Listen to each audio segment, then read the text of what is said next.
여러분 안녕하십니까? 오미크론이 우세종으로 자리 잡고 그 위력을 곧바로 드러내고 있습니다. 신규 확진자 수는 8,000명을 넘어 역대 최다를 기록했고 조금 전 오후 6시 기준으로 7,400명을 기록하고 있어서 내일은 10,000명을 넘을 가능성이 높습니다. 또 다음 달에는 하루 최대 3만 명을 넘을 거라는 정부의 전망치까지 나왔습니다. 먼저 이재욱 기자입니다. 오미크론 변이의 대확산이 본격적으로 시작됐습니다. 경기 2,917명, 인천 670명, 경남 344명, 세종 69명 등 전국 곳곳에서 하루 최다 확진자가 쏟아졌습니다. 전체 신규 확진자 수는 8,571명. 처음으로 하루 8,000명대를 돌파하며 역대 최다치를 기록했습니다. 어제보다 1,000명이 넘게 늘었고 일주일 전보다는 2배 넘게 증가하며 오미크론 특유의 빠른 전파 속도를 보여주고 있습니다. 선별검사소에는 시민들의 발길이 이어졌습니다. 저 회사의 팀원 한 분이 코로나 확진됐다는 연락 받아가지고 그래서 밀접 접촉자인 것 같아서 먼저 검사 받으러 왔어요. 지금 코로나19 검사를 받으려는 시민들이 길게 줄을 서 있는데요. 확진자가 빠르게 늘어나면서 대기 시간이 1시간 가까이로 늘어났습니다.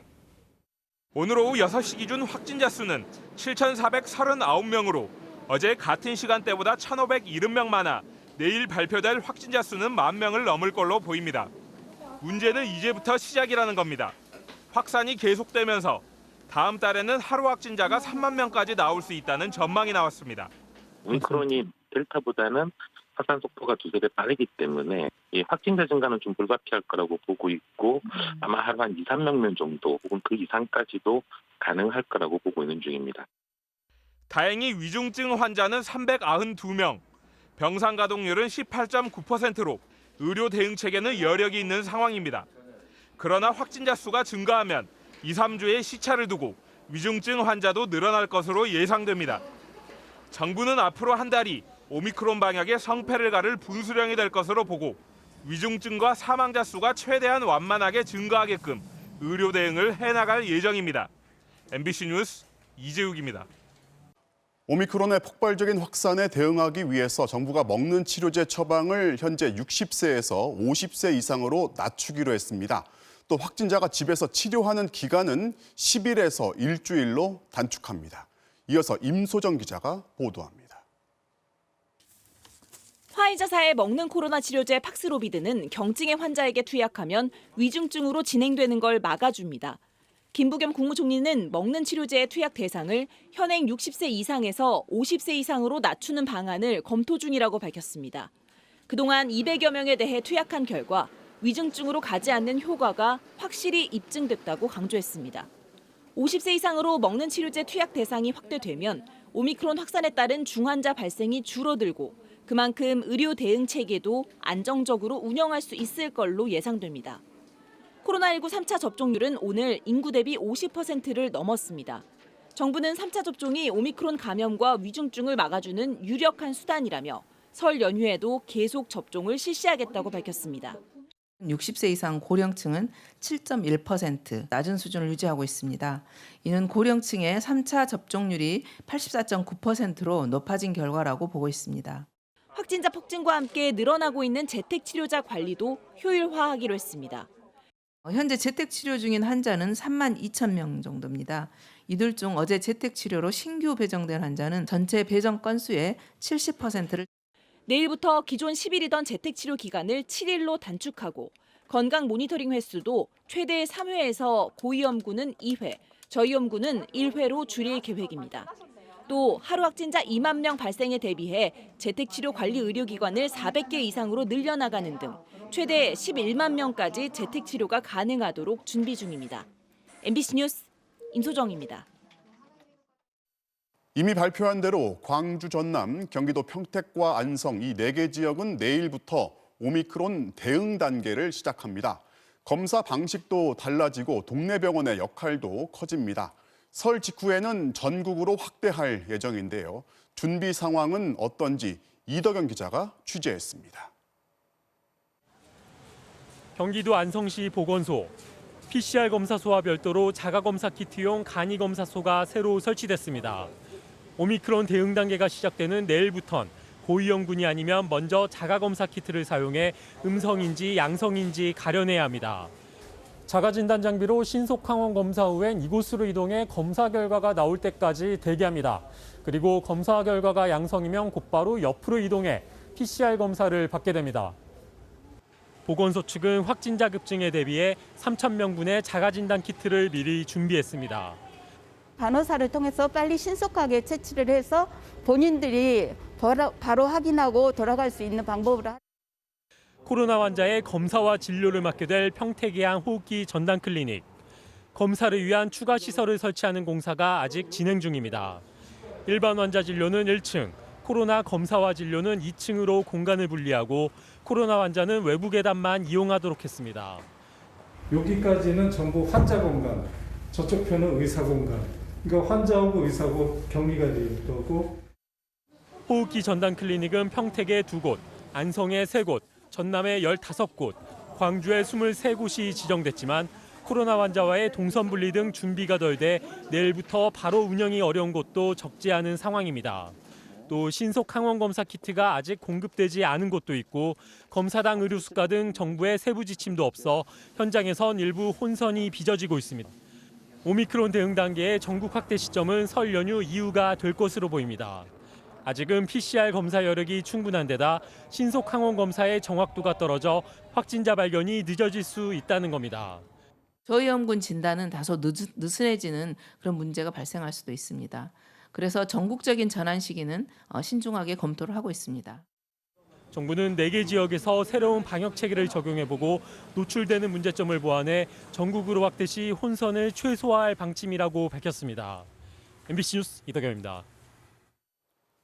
오미크론의 위험도가 낮다고 하지만 고령자나 기저질환자한테는 치명적일 수 있습니다. 요양병원 같은 시설은 취약할 수 있다는 얘기입니다. 정부는 이번 위기를 잘 넘기면 정점을 지나서 집단 면역을 기대할 수 있다는 입장도 내놓았습니다. 무엇이 우려되고 무엇을 기대할 수 있는지 박윤수 기자가 정리합니다. 경기도 평택의 노인요양시설. 입소자 55명 중 51명이 확진됐는데 역학조사에서 오미크론 변이가 확인됐습니다. 입소자 중 확진자 3명은 중증으로 악화돼 종합병원에 입원했습니다. 기저질환자고요, 거의 다. 보통 뭐 고혈압, 당뇨 다 기본으로 있고 거의 와상 환자도 꽤 계시고 다른 지역에다나 나올 가능성이 크죠. 국내에서 오미크론으로 숨지거나 역학적 연관성이 확인된 사망자는 10명, 70대와 80대, 90대가 각각 3명, 60대 1명으로 모두 코로나 고위험군에 속하는 60대 이상이었습니다. 오미크론의 치명률은 델타의 5분의 1이지만 고령자나 기저질환자 등 고위험군에게는 여전히 위험한 바이러스인 겁니다. 고위험군을 제대로 보호하지 못하면 의료체계에 부담이 가중될 수밖에 없습니다. 100% 입원해서 치료를 해야 되는 환자군이 되기 때문에 병상 100개 차지하는 거예요. 그중에 또 일부가 중증 환자로 넘어갈 거니까 중증 병상도 차지하게 되고 이러는 거고요. 정부는 대면 면회를 전면 제한하고 종사자들의 검사 주기를 주 4회로 늘렸지만 60대 이상 집단 발생 10건 중 3건이 요양병원과 시설에서 발생하고 있어 추가 대책이 필요한 실정입니다. 한편 정부는 오미크론 대유행을 경험했던 미국과 영국 사례처럼 우리도 정점을 지나고 나면 집단 면역을 기대할 수 있을 걸로 예상했습니다. 오미크론 유행을 저희가 잘 넘기고 나면은 우리나라도 그런 나라들과 유사하게 좀 안전된 상황들을 다시 맞이할 수 있을 거라고 본다는 것입니다. 다만 의료체계가 붕괴되지 않으면서 오미크론 고비를 넘겨야 사회적 손실을 최소화할 수 있다고 강조했습니다. MBC 뉴스 박윤수입니다.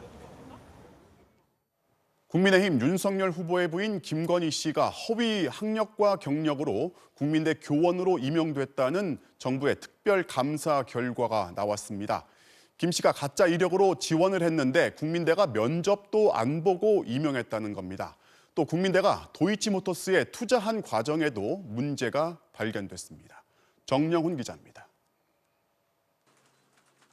지난 2014년 국민대 겸임교수 지원 당시 김건희 씨가 제출한 이력서입니다. 학력사항에는 서울대 경영학과 석사로, 경력에는 한국폴리텍대학에서 부교수를 했다고 적었습니다. 하지만 실제로는 서울대 경영전문대학원 경영학과 경영전문 석사였고 부교수가 아닌 시간 강사와 산학 겸임교원이었습니다. 김 씨가 학력과 경력을 허위로 기재했다는 점이 감사 결과 공식 확인된 겁니다. 당시 국민대는 김 씨의 경력을 제대로 검증하지 않은 채 교수로 임용했습니다. 김모 씨가 제출한 지원서에 본인의 학력과 경력을 사실과 다르게 기재하였는데도 심사 과정에서 이를 확인하지 않은 심사 부실이 임용 과정에 불법도 드러났습니다. 교원을 뽑을 땐 규정에 따라 면접 심사를 거쳐야 하지만 국민대는 김건희 씨가 같은 대학 출신이라는 이유로 면접을 생략했습니다. 표절 의혹을 받고 있는 김 씨의 국민대 박사학위 논문 심사 과정도 엉터리였습니다.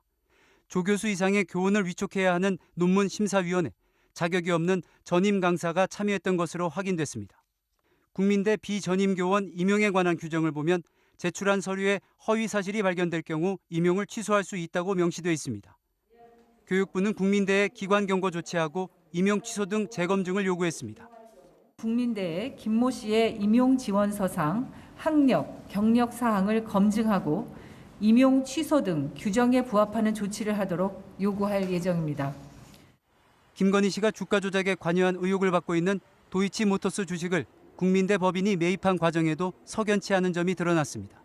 국민대는 2017년부터 도이치모터스 주식 30만 주, 26억 원어치를 사들여 21억 원에 처분했습니다.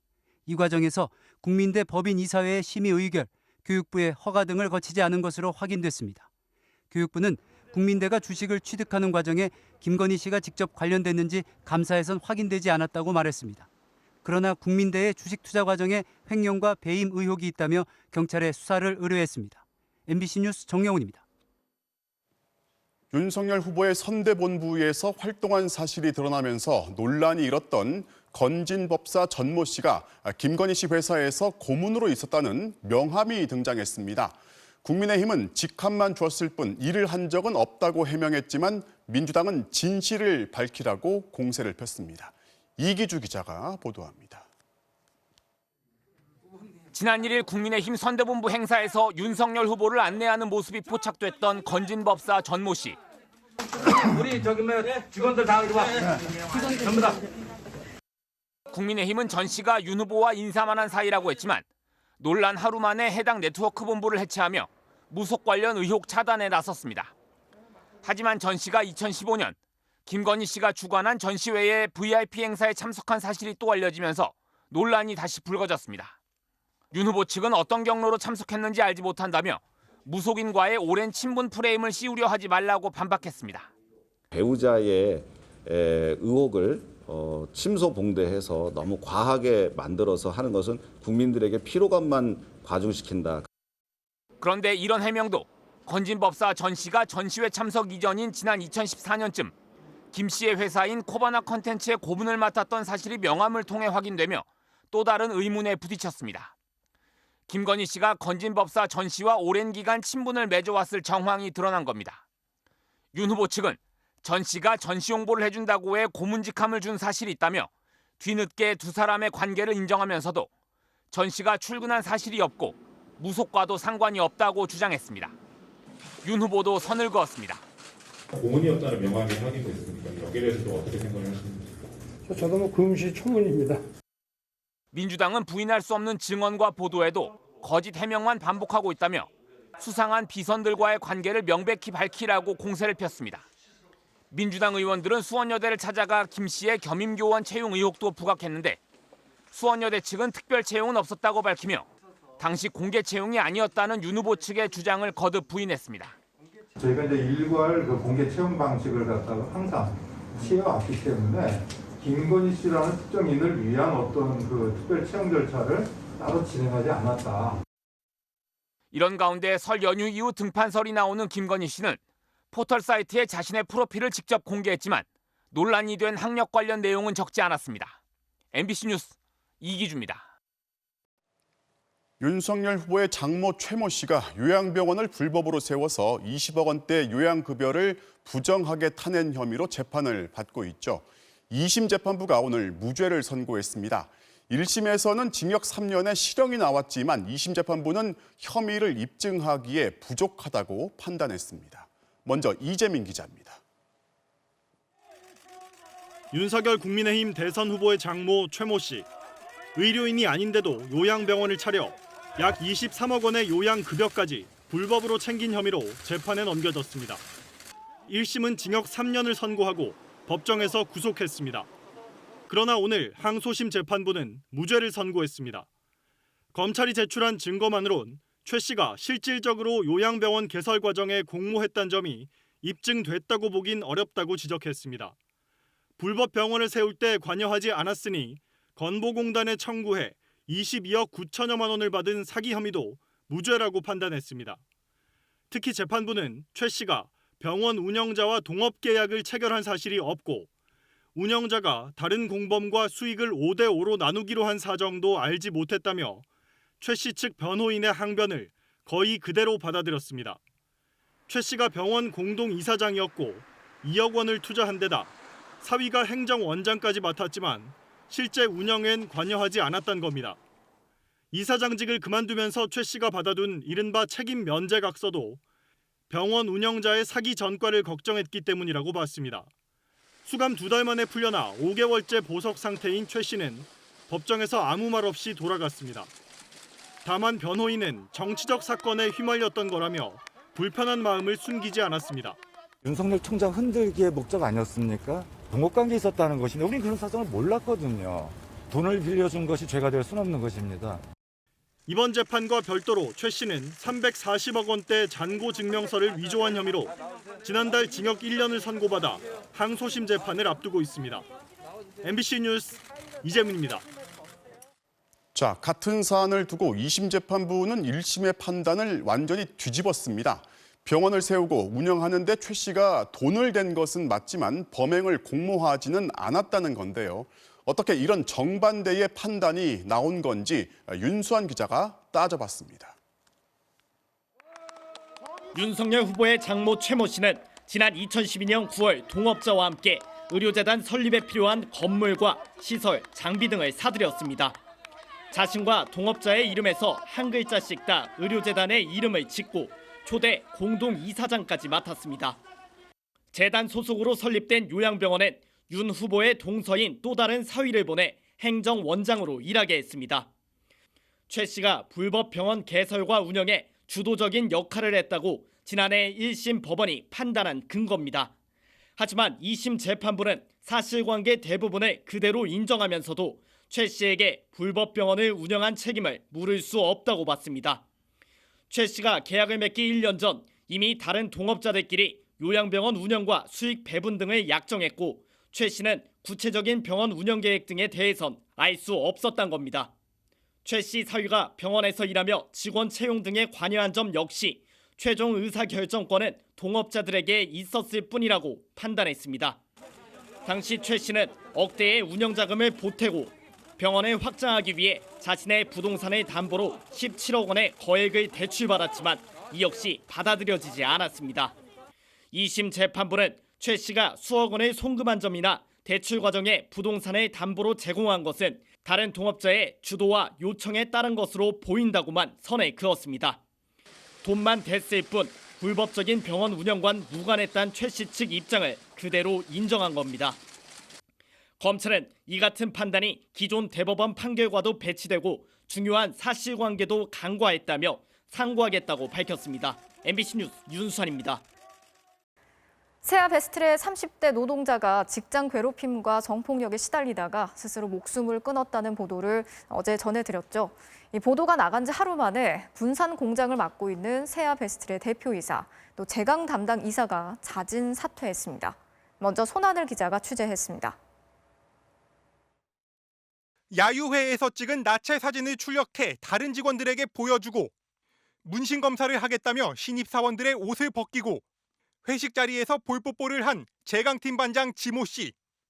사무실에서 남자 후배들의 성기를 만지는 성추행을 일삼았던 또 다른 가해자 선배 조모 씨.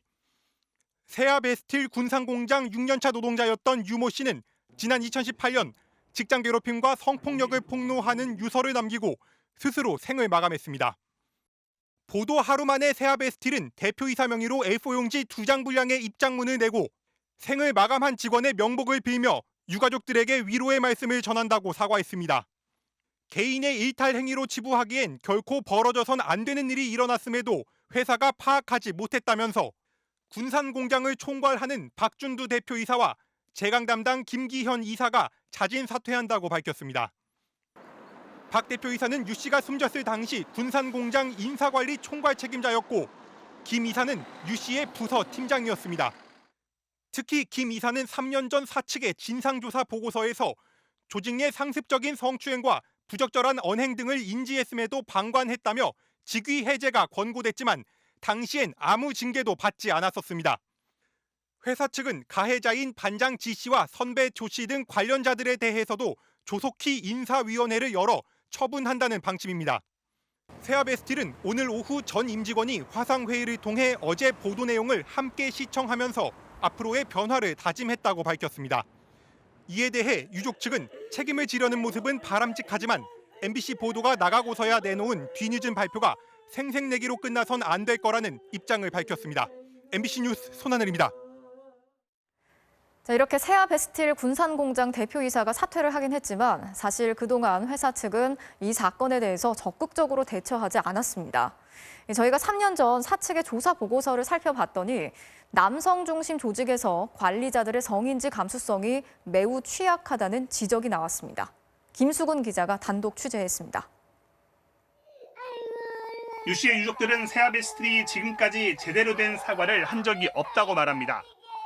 회사 측에서도 진짜 한마디 여지 말 한마디도 없었잖아요. 죄책감을 좀 가졌으면 좋겠어요.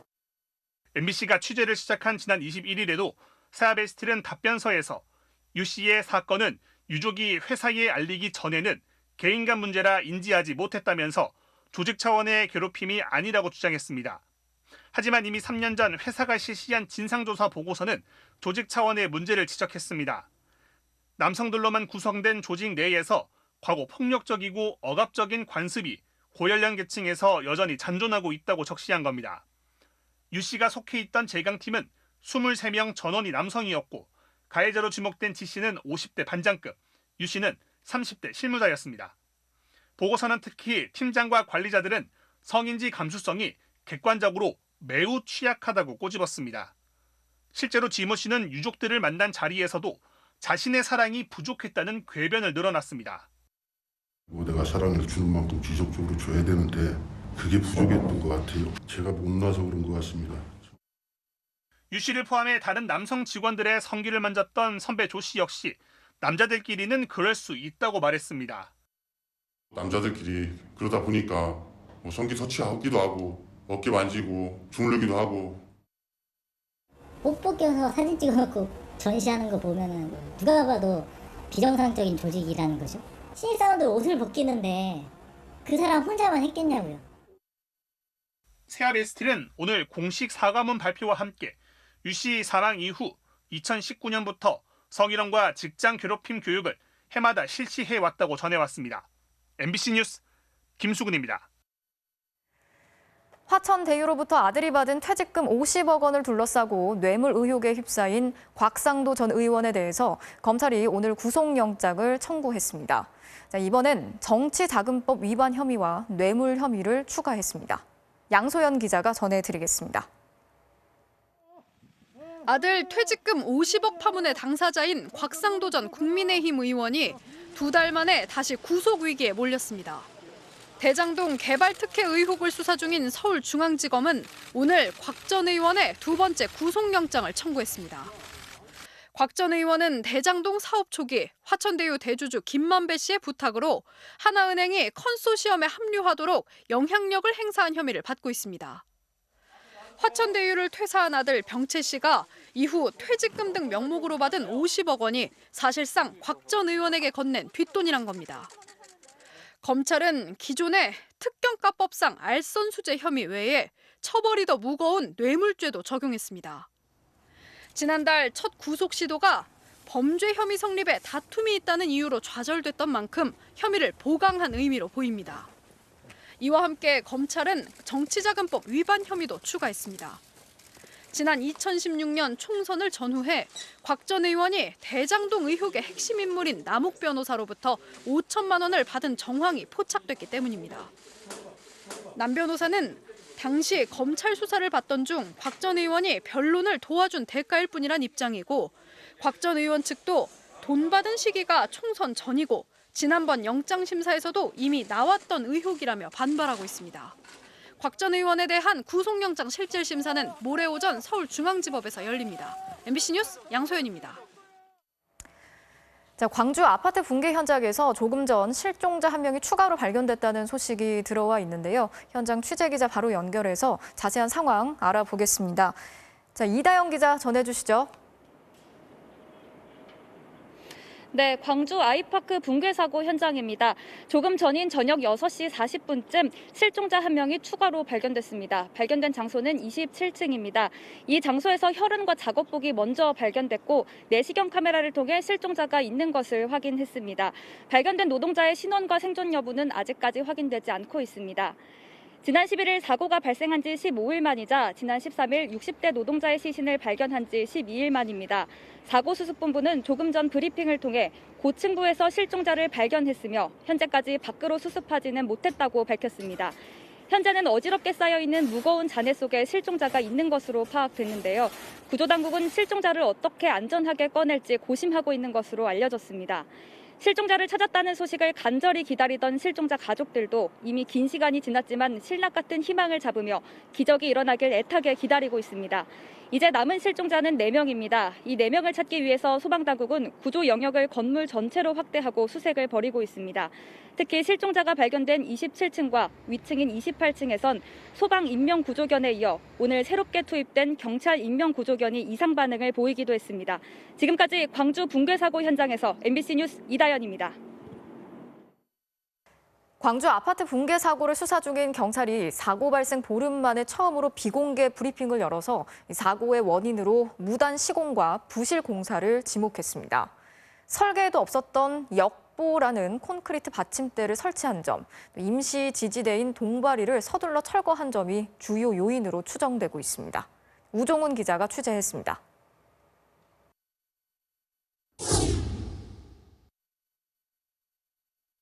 붕괴된 광주 아이파크 아파트 39층.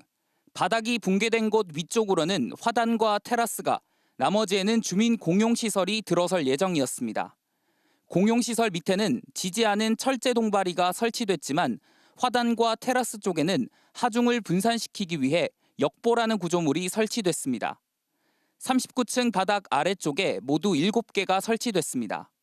경찰은 우선 무게가 수십 톤에 달하는 이 역보가 붕괴의 단초가 됐을 것으로 추정하고 있습니다. 양성이 충분히 되기 전까지는 하중으로 작용하거든요. 굳기 전에는 하중으로 작용해요. 오히려 짐이죠. 규정을 어기고 서둘러 철거된 동바리도 피해를 키운 요인으로 지목됩니다. 39층 바닥에 콘크리트를 타설할 때 바로 밑에 피트층, 38층, 37층까지 아래 3개 층에 지지할 수 있는 동바리가 있어야 했습니다. 하지만 붕괴된 부분 피트층에는 아예 동바리가 없었고 38층은 1월 8일에, 37층은 12월 29일에 서둘러 철거했습니다. 39층 바닥에 무거운 콘크리트를 붓는데도 아래쪽 지지대가 아예 없었던 겁니다. 골조 공사를 한 업체 관계자는 현대산업개발 현장소장 김모 씨의 지시였다고 진술했습니다. 안전 불감증이라고 저는 생각하거든요. 겨울철에는 보수적으로 더 오랫동안 전체하는 것이 상식이거든요. 그동안 실종자 수색을 감안해 현대산업개발 관계자 조사를 미뤄왔지만 내일부터 소환을 시작합니다. 이미 입건된 관계자 11명뿐만 아니라 광주 서구청 관계자 등 40여 명도 참고인으로 불러 붕괴 참사의 원인과 책임자를 찾겠다는 계획입니다. MBC 뉴스 우종훈입니다.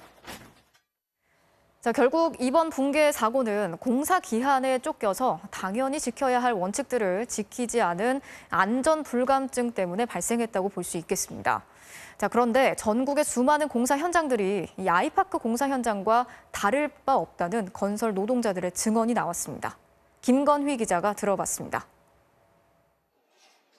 지난해 여름 경기도 안양시의 한 아파트 신축 공사 현장. 거대한 콘크리트판이 아래층으로 주저앉았고 철제 파이프가 주변에 어지럽게 나뉜 겁니다.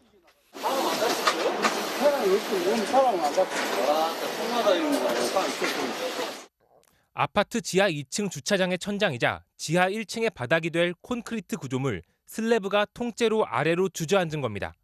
타설한 콘크리트가 충분히 굳을 때까지 촘촘한 지지대, 이른바 동바리를 설치하고 기다려야 하지만 동바리를 빨리 제거했다는 게 현장 노동자의 증언입니다.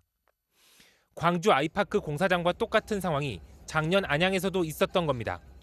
어떤 양생기간이라는 게 있잖아요. 근데 그거를 무시하고 그냥 바로 해체를 해버린 거예요. 여름이니까 빨리 굳겠지 하는 안일한 그런 생각으로. 또 다른 아파트 건설 현장, 빨갛게 녹슨 철근 묶음이 보입니다. 원래는 버려야 하지만 그냥 쓴다는 게 공사 현장의 공공연한 비밀입니다. 콘크리트가 정확하게 철근에 안착이 돼야 되는데 안착이 안 되는 거죠. 따로 놓는다고 보시면 돼요. 붕괴 사고로 일어날 수밖에 없다는 게 현실이죠. 빨리 완공하라는 무리한 주문이 안전 불감증과 부실 공사로 이어진다. 이미 수도 없이 반복된 지적이지만 현장은 좀처럼 달라지지 않은 겁니다.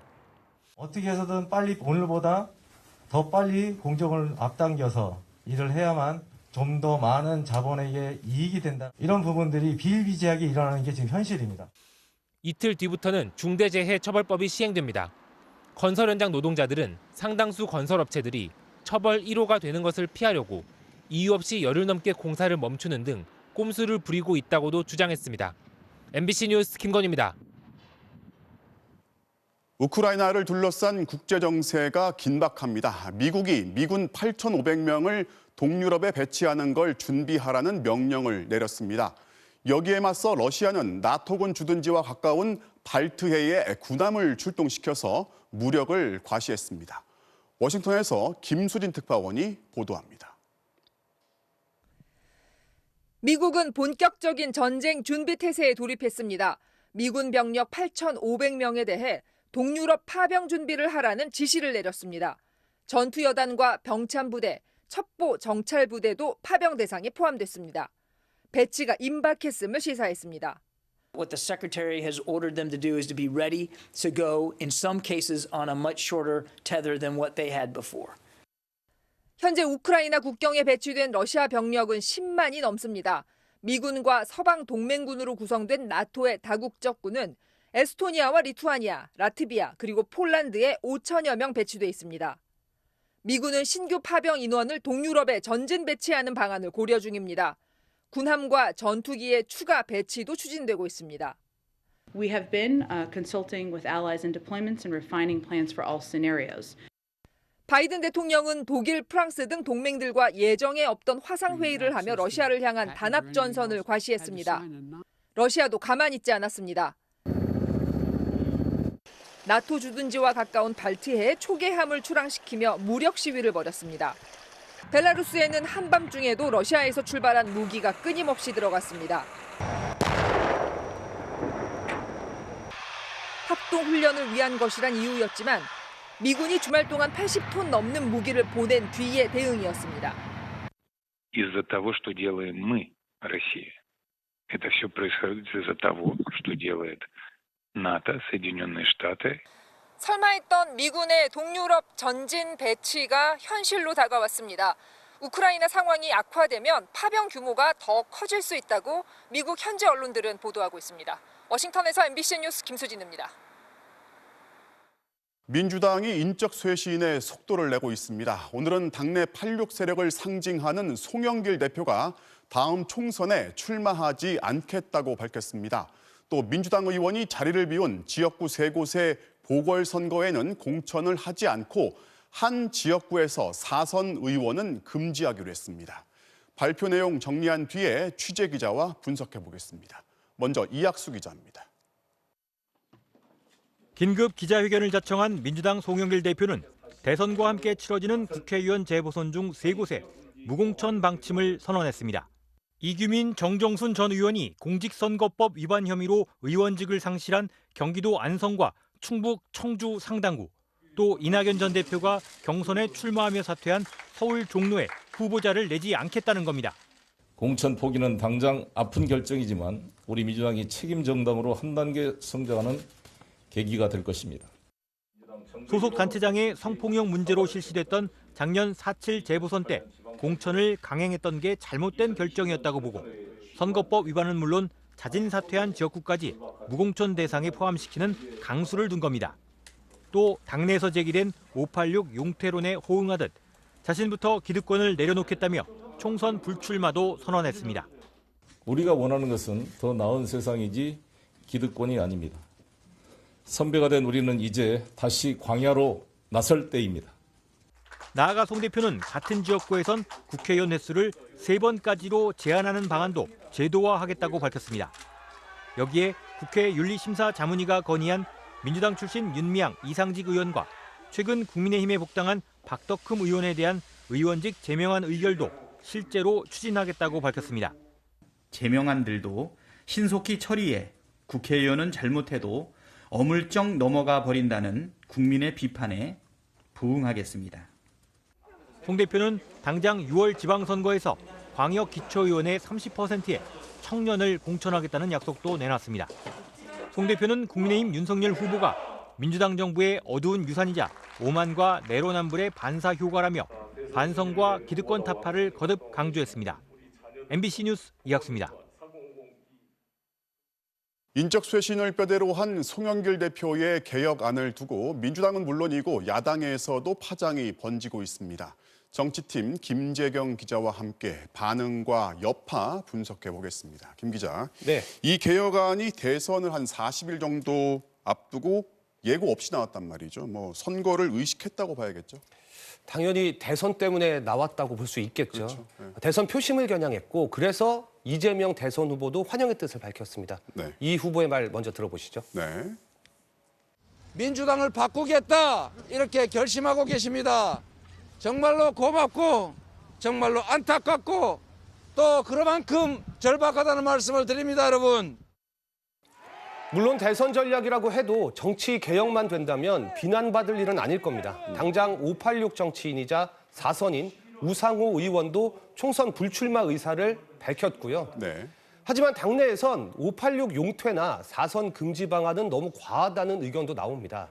유권자의 선택에 맡기면 된다 이런 논리인데 송 대표가 이런 반대를 뚫을 수 있을지 그게 관건입니다. 자, 민주당에서도 뭐 일부 부정적인 입장이 있는 것 같은데 국민의힘도 비판적인 입장인 것 같아요? 그렇죠. 국민의힘은 한마디로 대선용 깜짝 쇼다 이런 입장입니다. 네. 왜 이제서야 그런 얘기를 하냐는 건데 윤석열 후보의 말 들어보시죠. 네. 구체적인 걸 좀 판단해서 드릴 말씀은 아닙니다만은 그 진정성 문제에 대해서도 그 액면대로 받아들이기 좀 어려운 부분이 있는 것 같습니다. 국민의힘은 586 몇 명이 아니라 각종 비리 의혹을 받고 있는 이재명 후보가 용퇴해야 민주당이 쇄신하는 거라고 비꼬기도 했습니다. 뭐 야당이 비난하는 반응은 뭐 예상 가능하다고 하는데 정작 궁금한 게 이제 이 개혁안의 내용을 두고서 이제 구체적인 반응이 있는지 궁금하거든요. 어떻습니까? 국민의힘은 당장 입장을 밝히는 게 좀 부담스러운 눈치입니다. 네. 김기현 원내대표는 지침이 있을 때까지 개별 의원들은 의견 표명을 자제해달라 이런 입단속까지 했습니다. 네. 송 대표 제안이 민심에 부합하는 면이 있어서 반대만 하기도 그렇고 속내가 복잡한 겁니다. 당장 안철수 후보가 이런 약점을 파고들었는데요. 들어보시죠. 네. 국민의힘도 본인들의 잘못으로 생긴 재보궐선거에는 후보를 내지 말아야 된다고 저는 그렇게 생각합니다. 부친의 부동산 투기 의혹으로 윤희숙 의원이 사퇴한 서초갑이나 50억 원 수수 의혹으로 곽상도 의원이 사퇴한 대구 중구 남구에 국민의힘도 후보를 내지 말라는 압박입니다. 네. 국민의힘으로서는 4선 연임 금지나 최근 복당한 박덕흠 의원 제명안도 골치 아픈 문제입니다. 민주당 개혁안에 동조할 수도 없고 반대하자니 반개혁 세력으로 몰릴 수 있어서 어떻게 입장을 정리할지 지켜봐야 할 것 같습니다. 사실 뭐 이 대선이 끝나면은 흐지부지 될 수도 있단 말이죠. 그래서 대선 전에 이 개혁안이 뭐 마무리될 수가 있을까요? 일단은 대선까지 43일밖에 안 남았지만 네. 마음만 먹으면 충분히 가능합니다. 네. 모레부터 시작되는 2월 임시국회에서 4선 연임 금지 법안이나 윤미향, 이상직, 박덕흠 의원 제명안을 처리하면 됩니다. 네. 모든 건 거대 양당의 의지에 달려있다고 봅니다. 네, 잘 들었습니다. 지금까지 정치팀 김재경 기자였습니다. 민주당 이재명 후보는 오늘 경기 북부 지역을 돌면서 농어촌 기본소득 같은 농심을 겨냥한 공약을 내놓았습니다. 정의당 심상정 후보는 국내 이주민을 위한 공약을 발표했습니다. 보도에 조명아 기자입니다. 겨울비 속에서도 민주당 이재명 후보는 사흘째 경기도 순회를 이어갔습니다. 경기 북동부 6개 시군을 방문한 이 후보는 계곡 정비 사업이나 경기 북부 SOC 투자 같은 경기도지사 시절 성과를 내세우며 접경 지역 표심에 호소했습니다. 북부 지역은 대한민국 안보를 위해서 지금까지 오랜 세월 희생을 치러왔기 때문에 상응하는 지원을 반드시 하겠습니다, 여러분. 전날 가족사를 언급하며 눈물을 흘렸던 이 후보는 울었더니 속이 시원하다며 이제는 국민들이 울지 않도록 하는데 최선을 다하겠다고도 했습니다. 제가 오로지 우리 국민들께서 우시지 않도록 정말 세상살이가 너무 힘들어서 내가 세상 떠나버려야지 이런 마음 들지 않도록 저희도 바뀌겠습니다. 이낙연 전 대표도 이틀 연속 현장 지원 연설에 나섰습니다. 경기 지역을 돌며 연일 쇄신 의지를 밝힌 이 후보는 농업 공약과 지자체별 세부 공약도 제시했습니다. 지역에 따라 1인당 연간 최대 100만 원의 농어촌 기본소득을 지급하고 태양광 풍력으로 돈을 버는 에너지 마을 조성과 유전자 변형식품 완전 표시제 등을 약속했습니다. 정의당 심상정 후보는 이주민단체와 간담회에 참석해 소수자 행보를 이어갔습니다. 이주사회 전환위원회를 설치하고 이주아동 출생 등록 등의 문제도 해결하겠다고 약속했습니다. 이주민 없이 돌아가기가 이제 어려운 사회가 됐는데 노동이 됐거나 이런 부분들은 이제 여전히 보장되지 않고 있는 이 상황을. 심 후보는 대선 후보 양자토론 방송금지 가처분 신청의 신문기일에 참석해 명백한 차별 토론이자 양강 담합이라고 비판했습니다. MBC 뉴스 조명아입니다. 국민의힘 윤석열 후보는 탈원전을 백지화하고 탈석탄을 추진해서 미세먼지를 30% 줄이겠다는 이 환경 공약을 내놓았습니다.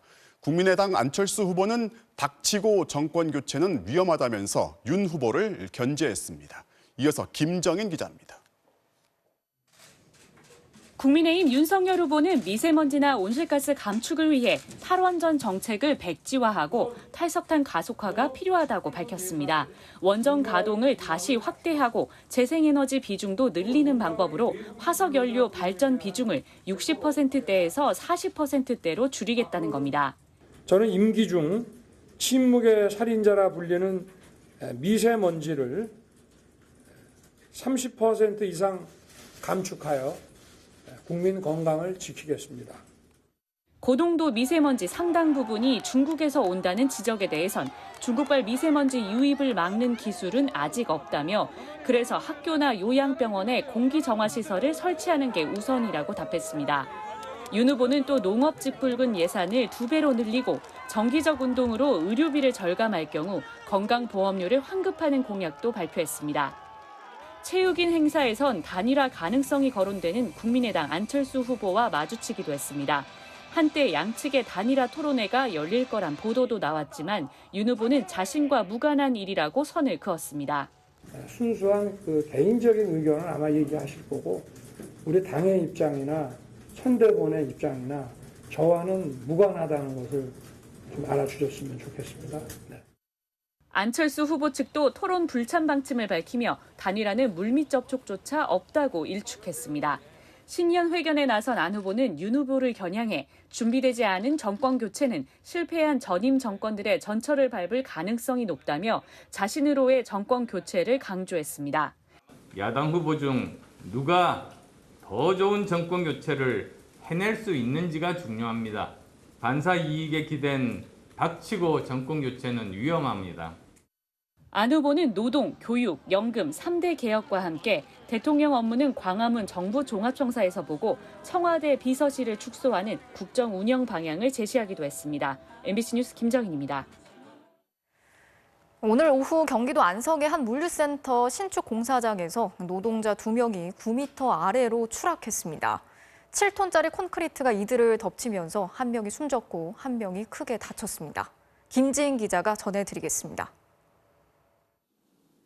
경기도 안성의 한 물류센터 공사 현장. 오늘 오후 1시쯤 공사장에서 콘크리트 상판 설치 작업을 하던 노동자 2명이 9m 아래로 떨어졌습니다. 이 사고로 40대 노동자 송모 씨가 7톤짜리 콘크리트 상판에 깔려 목숨을 잃었습니다. 함께 일하던 50대 노동자 홍모 씨는 오른쪽 다리 등을 크게 다치는 중상을 입고 병원으로 옮겨졌습니다. 이들은 물류센터 공사 현장에서 2층 콘크리트 천장을 설치하는 작업을 하던 도중 변을 당한 것으로 알려졌습니다. 양쪽 네 군데 이제 와이어를 설치를 해서 상판을 이제 얹어놓고 이제 와이어를 이제 빼야 되잖아요. 일부가 안 풀린 상태로 이제 크레인이 움직인 거죠. 노동자 2명은 2층 천장으로 쓰일 콘크리트 상판 위에 서 있었는데 크레인이 움직이면서 상판이 기울어 땅으로 추락한 겁니다. 들어 올려라 내려라 신호체계에 문제가 있었던 걸로 추정하고 있습니다. 경찰은 자세한 사고 경위와 함께 안전수칙 위반이 있었는지를 수사할 방침입니다. MBC 뉴스 김지인입니다.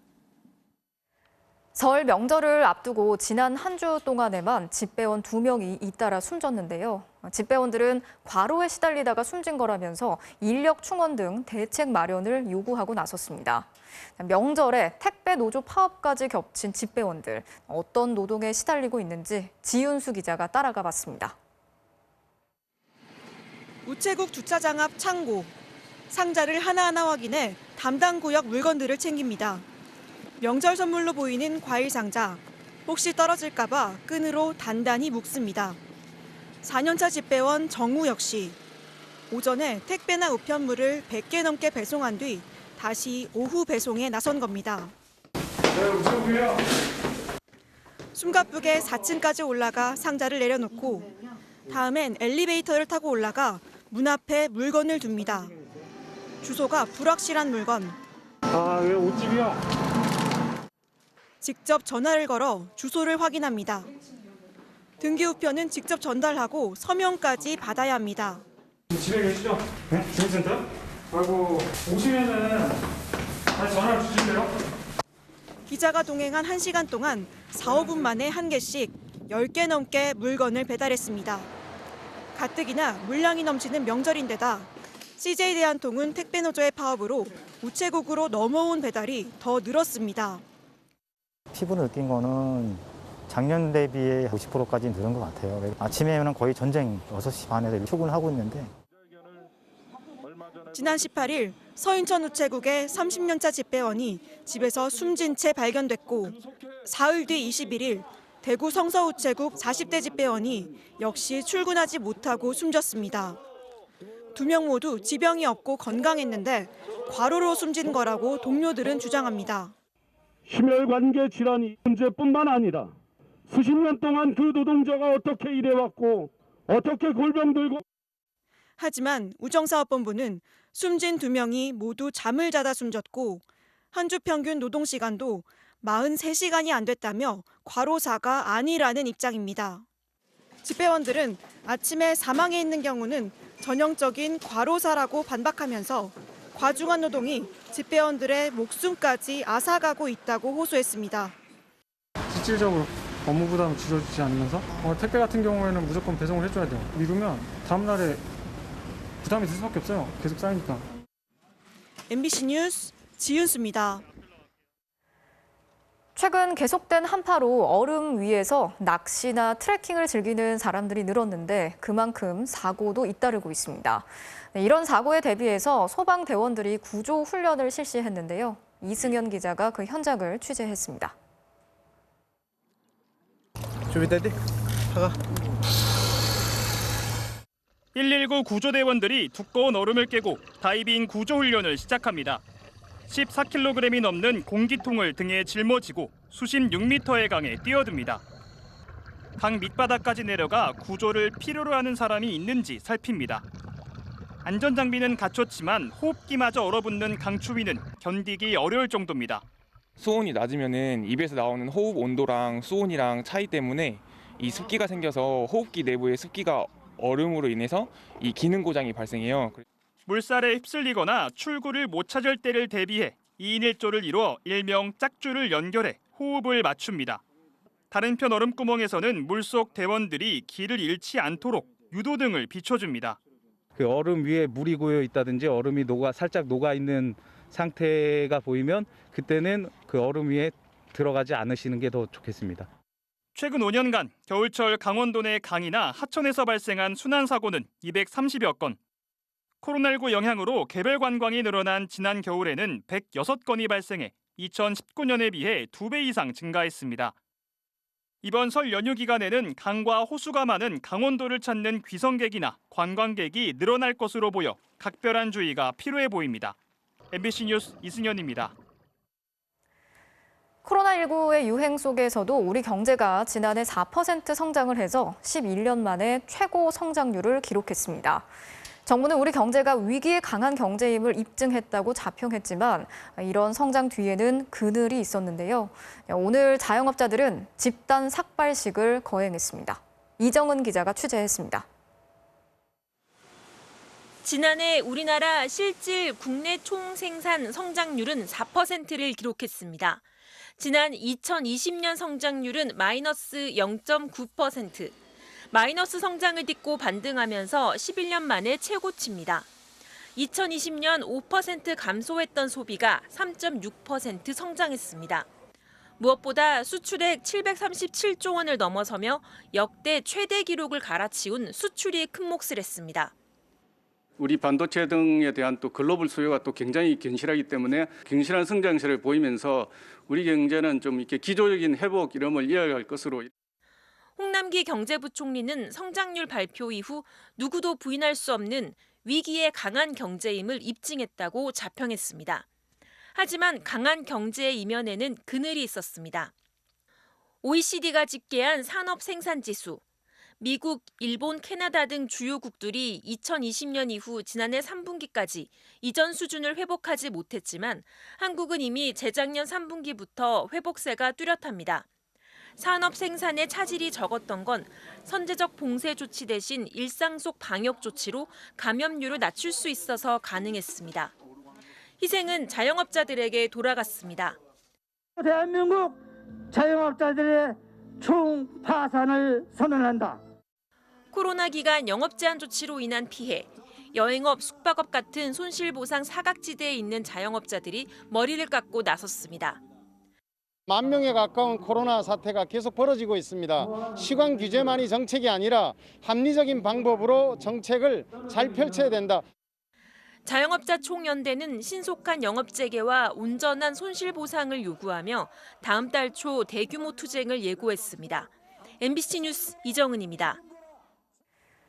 아동을 학대해서 숨지게 하면 살인의 의도가 없었더라도 최대 22년 6개월까지 형량이 늘어난다는 소식을 이미 전해드렸는데 형량을 정하는 기준도 크게 강화됐습니다.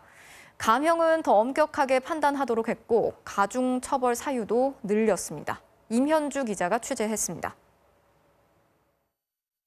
양부모의 지속적 학대에 시달리다 생후 16개월 만에 숨진 정인이 1심에서 무기징역을 받았던 양엄마는 2심에서 징역 35년으로 감형됐습니다. 반성문을 32차례 내는 등 범행을 자책하고 후회했다는 이유였습니다. 이처럼 형량을 줄여주는데 단골 사유로 꼽히는 이른바 진지한 반성. 하지만 앞으로는 아동학대 사건에서 인정받기 만만치 않을 전망입니다. 대법원 양형위원회가 아동학대 범죄의 형량을 정하는 기준에서 반성의 진정성을 더 까다롭게 판단하도록 규정이 바뀌었기 때문입니다. 범행을 인정한 구체적 경위와 피해 회복 또는 재범 방지를 위한 자발적 노력 여부 등을 꼼꼼히 따지도록 했습니다. 이른바 대필 반성문이나 거짓 기부 등 재판부에 대한 눈속임을 걸러내겠다는 겁니다. 학대 범행을 정당화하는 수단으로 악용되어 온 단순 훈육이나 교육 등 핑계 역시 더는 통하지 않게 됐습니다. 특히 피해 회복이 인정될 경우 형을 줄여줬던 관행도 감형 사유에서 삭제했습니다. 다만 피해자가 처벌을 원하지 않을 경우는 여전히 특별 감형을 할 수 있도록 했지만 한계도 지적됩니다. 이 어린 아동의 경우 본인의 뜻과 상관없이 또 가족의 위계라든지 강요에 의해서 처벌 불원을 할 수 있다는 점을 간과한 것이 아닌가 상당히 우려스럽습니다. 양형위는 이와 함께 잘 드러나지 않는 아동학대 범죄의 특성을 고려해 초범이라도 감형을 엄격히 하고 상습범은 형량을 더 높이는 쪽으로 기준을 강화했습니다. 대법원은 다음 달 공청회를 열어 여론을 최종 수렴한 뒤 새 양형 기준을 확정할 계획입니다. MBC 뉴스 임현주입니다. 오미크론이 전 세계적으로 확산 중인 가운데 유럽 국가들이 엇갈린 대응책을 내놓고 있는데요. 정점이 지났다고 판단한 영국은 사실상 모든 방역 규제를 폐지하기로 했지만 반대로 프랑스는 백신 패스를 도입하는 등 방역을 강화하고 있습니다. 신정영 기자가 전해드리겠습니다. 프랑스 파리의 한 레스토랑. 손님들이 QR코드 형태의 백신 증명서를 점원에게 내보입니다. 현지 시간 24일부터 16세 이상을 대상으로 백신 패스 제도가 시행됐습니다. 지금까지는 24시간 안에 받은 코로나19 음성 증명서가 있으면 식당 등 다중이용 시설을 이용할 수 있었지만 이제는 백신을 맞아야만 가능합니다. 백신 미접종자는 버스와 기차, 비행기 등 대중교통도 긴급한 사유가 아니면 못합니다. 하루 평균 6만 명대였던 확진자가 한 달 사이 6배나 증가해 36만 명을 넘자 반대 여론에도 강력한 규제를 도입한 겁니다. Ça rentre dans l'optimisation de la santé. On veut être dans un endroit où on est sûr au niveau santé. 오미크론 확산세에 시달리는 독일도 이번 주 백신 접종 의무화를 결정하고 이탈리아는 다음 달부터 필수 시설을 제외한 모든 업종으로 백신 패스 적용을 확대합니다. 하지만 영국은 정반대의 행보를 보이고 있습니다. 오는 27일부터 실내 마스크 착용 의무와 백신 패스를 없애기로 했습니다. 또 다음 달 11일부터 백신을 2번 맞은 사람들은 영국에 들어올 때 코로나 검사와 자가격리를 모두 면제해 줍니다. 이달 초 확진자가 하루 평균 18만여 명에서 절반으로 줄어들자 코로나 확산세가 정점을 찍었다고 판단한 겁니다. You can see the figures are starting to get better. So what we're doing on travel to show that this country is open for business, open for travelers. 스페인도 코로나19를 독감 같은 풍토병으로 다루는 작업에 착수했습니다. 그러나 세계보건기구 WHO는 전 세계에서 3초마다 100명씩 코로나에 걸리고 12초마다 1명씩 숨지고 있다며 코로나 사태가 머지않아 끝날 수 있다는 장밋빛 전망은 시기상조라고 경고했습니다. MBC 뉴스 신정연입니다. 지난해 MBC 뉴스데스크에서 방송된 LH 투기와 뇌물 부패 사건 연속 특종 보도가 2021년 제13회 한국방송기자대상을 수상했습니다. 심사위원들은 취재진이 LH 투기의 본질과 이면을 파헤쳐서 국토부 장관의 사퇴를 이끌어낸 점을 평가했습니다. 경제보도에선 MBC 스트레이트의 플랫폼의 수금 본색이, 뉴미디어 부문에선 기획 취재팀의 대한민국 나쁜 집주인 리포트가 선정됐습니다.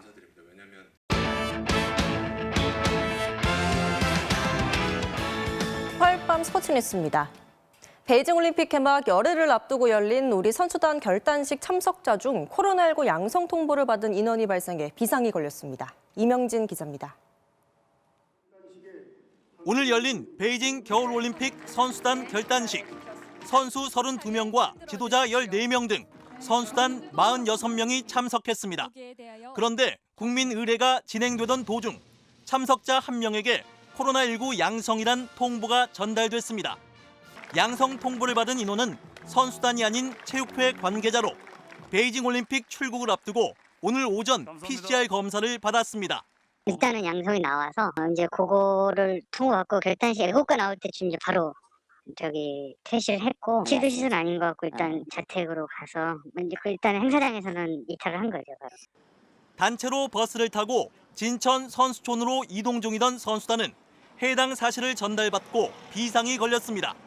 전원이 곧장 진천군 내 의료기관으로 이동해 코로나19 검사를 받고 결과가 나올 때까지 선수촌 각자 숙소에서 격리할 예정입니다. 단체로 진천 병원으로 지금 이동 중이래요. 내일 검사 결과 나올 때까지 대기하라고 했다는데 문제는 선수 안으로 들어가면 안에 선수들이 너무 많아서. 체육회에 따르면 양성 통보를 받은 참석자는 백신 3차 접종까지 모두 마친 상태며 최종 확진 판정 여부는 내일 오전 밝혀질 예정입니다. 만약 우리 선수단에서 확진자가 나올 경우 베이징 올림픽 출전이 불발될 수도 있는 등 중대한 차질을 피할 수 없을 전망입니다. MBC 뉴스 이명재입니다. 아프리카 네이션스컵에서 경기를 보려고 한꺼번에 사람들이 몰려들면서 최소 8명이 사망하는 사고가 일어났습니다. 손장훈 기자입니다. 개최국 카메룬과 코모로의 16강전이 열린 올렘베 스타디움. 관중 동원을 위해 무료 입장이 허용되면서 5만여 인파가 경기장으로 몰려들었습니다. 예상 밖의 북새통에 안전요원의 통제도 소용이 없었습니다. 먼저 입장하려는 몸싸움으로 입구는 순식간에 아수라장으로 변했고 사람들이 깔리는 등의 사고로 어린이 1명 포함 최소 8명이 사망했고 수십 명의 부상자가 속출했습니다. Tout à l'heure, il y a eu près de 50 personnes au sol. J'ai vu près de 50 personnes au sol. Comme les policiers ont fermé le portail, que personne n'a. Il y a une foule de gens qui est venue derrière. Moi, j'étais coincé dedans. 시작부터 어수선했던 네이션스컵. 90분이 되기도 전에 주심이 2번이나 종료 휘슬을 분가하며 경기 도중 선수들의 주먹 다짐에 이어 미숙한 대회 운영으로 인한 대형 인명사고까지 아프리카 최고 축구 축제라는 이름값이 점점 무색해지고 있습니다. MBC 뉴스 손장훈입니다. 아버지와 아들이 감독과 선수로 한 팀에서 뛰는 축구 부자가 있습니다. 포항의 김기동 감독과 김준호 선수를 송기성 기자가 만났습니다. 지난 2012년 포항 레전드 김기동의 은퇴식. 당시 아빠의 곁엔 10살 아들이 있었습니다. 그리고 거의 10년이 흐른 지난해 그 아버지와 아들은 감독과 선수로 같은 유니폼을 입고 함께 그라운드에 섰습니다.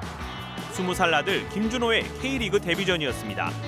아빠가 또 감독이다 보니까 많은 사람들의 시선이 집중되는데 그런 면에서 되게 부담이 많이 돼가지고 사실 부담은 아버지가 더했습니다. 아들의 영입과 데뷔까지 마음고생이 심했습니다. 사실 부담스럽죠. 와이프의 그런 조언이 가장 컸습니다. 주위에서 어린 선수를 잘 키우는 감독으로 소문이 났는데 왜 당신의 아들을 왜 다른 팀에 다른 사람한테 보내려고 그래? 당신이 키워보면 안 되겠어? 좀 한참 고민을 했었던 것 같아요. 진짜 속마음은 직접 표현도 못했습니다. 제가 데뷔를 23살에 했습니다.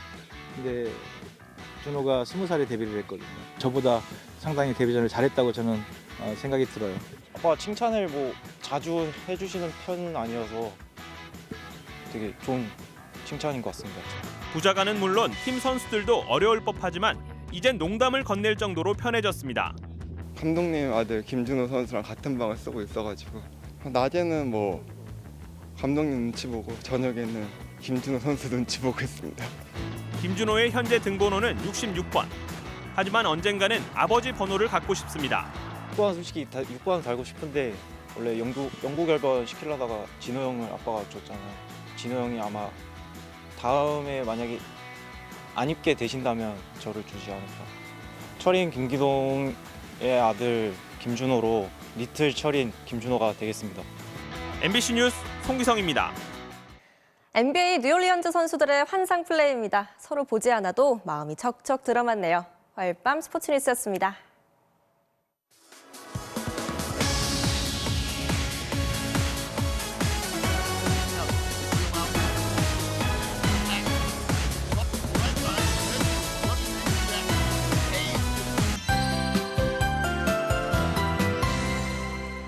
내일부터 먹구름은 물러나겠지만 대신 미세먼지가 들어옵니다. 서울을 비롯한 서쪽 지방과 제주 지방의 하루 평균 농도는 나쁨 수준까지 오르겠고요. 밤에는 강원 영서와 영남 지방도 농도가 짙게 나타나겠습니다. 특히 아침 출근길에는 대부분 지방에서 가시거리 200m 이하의 짙은 안개까지 뒤엉키겠습니다. 아침에 이동하신다면 조심하셔야겠습니다. 또 추위가 덜하다고는 하지만 내일 아침 기온은 다시 영하권으로 떨어지겠는데요. 서울이 영하 2도 등으로 대부분 지방이 오늘보다 낮아지겠고요. 낮 동안엔 해가 나도 기온을 크게 끌어올리지 못해서 온종일 쌀쌀함이 감돌겠습니다. 밤 사이는 기온이 영하권으로 떨어지면서 도로에 살얼음이 끼는 곳이 많겠고요. 내일 전국의 하늘 가끔씩 구름만 지나겠습니다. 아침 최저 기온은 오늘보다 2도에서 6도가량 떨어집니다. 서울과 대전 영하 2도, 대구와 광주 0도가 되겠고요. 낮 최고 기온은 서울 4도, 광주 8도, 부산 11도까지 오르겠습니다. 이번 주는 갈수록 기온이 조금씩 낮아지겠는데요. 특히 설 연휴가 들어있는 주말 동안에는 서울의 최저 기온 영하 7도로 평년 기온을 밑돌겠습니다. 날씨였습니다. 뉴스 마치겠습니다. 오늘도 함께해 주신 여러분 고맙습니다.